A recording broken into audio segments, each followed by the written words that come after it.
We can't turn back time, but we can move forward with education, stewardship, and common sense.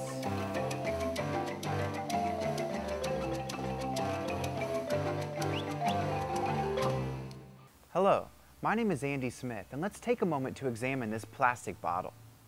It's made of a type of plastic known as PET, which is an acronym for a type of polymer that's not an easy word to pronounce.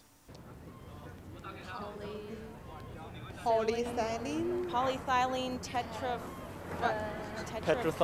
tetraphthalate. Phthalate? Polyethylene terephthalate. Plastic comes from oil, and we here in Seattle throw a lot of these into the recycling bin every day. But where do these go after they leave our hands? How are plastic bottles recycled? Uh-oh, let me think. Oh, shit. I don't know. I just know what I saw. And, they like taken away and they squeeze them. And trash compactor type deal, and yeah, I don't know. And from there they do magic recycling stuff. I'm assuming it involves ex-convicts waving wands for minimum wage. Gosh, I don't know. I don't know anything about water bottles, about how they're recycled. The folks at Pike's Place didn't know, so I asked the studious people at the University of Washington. I don't know. I'm afraid I don't have a very intelligent answer for that. I'll admit I'm not well read on recycling protocol. I just like throw away. I think that water bottles all go to the ocean, and they go to these huge rotating gyres of plastic. And it's like a giant, horrible thing in the ocean. Well, I'd imagine it goes to a recycling processing plant where I actually have really no idea. Like, it recycles magically. I didn't have a good answer either for where these go. So I kicked a recycled beat, hopped on my skateboard, and followed my recycling truck after it left my house. Like a hungry caterpillar, the recycling truck rhythmically paused on its circuitous path through my neighborhood, eventually unloading all of its recyclables downtown at Rebanco. Nearly all of Seattle's residential recycling ends up at the Allied Waste-owned Rebanco facility downtown.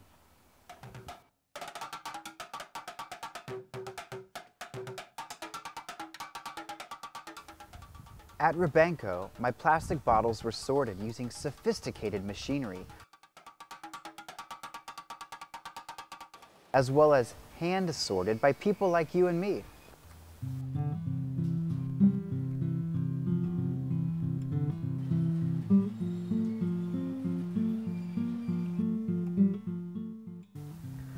The PET bottles were then collected, baled up, and put in a shipping container. That container was put on a boat and sent to Hong Kong, where the bales are sold on the open Asian market. It is illegal to sell directly to China, so all plastic recycling must first go through Hong Kong. Many estimate that 90% of all West Coast PET is recycled in Asia.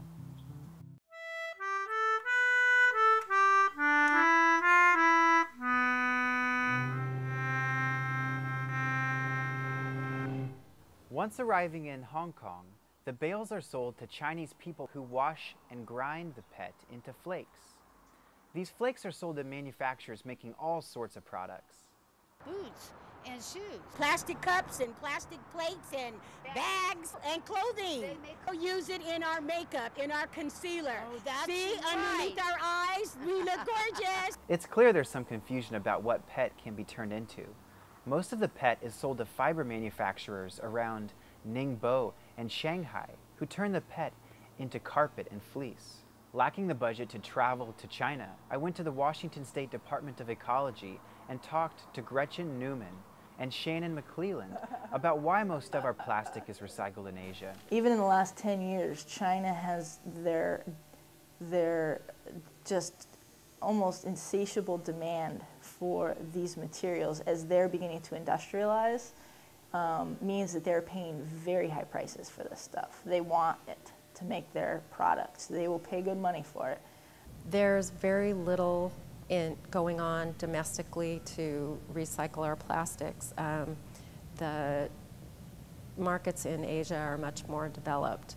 The vast quantity of material that we're collecting on a daily basis, the demand for that is overseas because they're the ones making all these products to send right back to us. It makes sense from an economic viewpoint why our plastic is recycled in Asia, but what if the economy collapses? During the making of this film, the price of a bale of crushed PET dropped dramatically.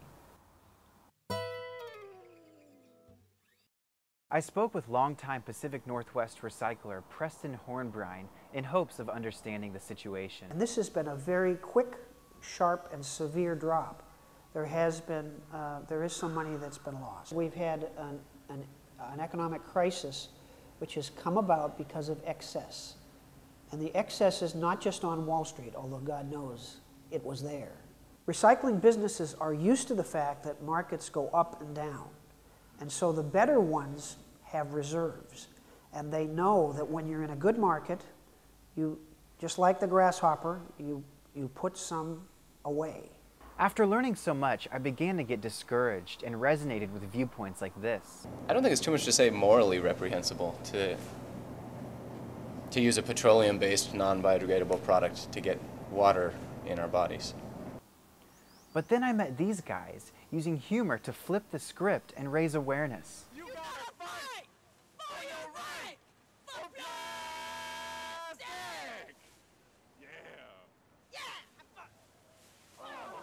It's clear the problem is complex. If you're looking at it as a system, we've put all this effort into the collection side, and we need to start focusing on where this stuff is actually going and what's happening to it. We need to listen to people who have thought through these things. If the rest of the world, the developing world, begins to want, they do want to live at our standard of living.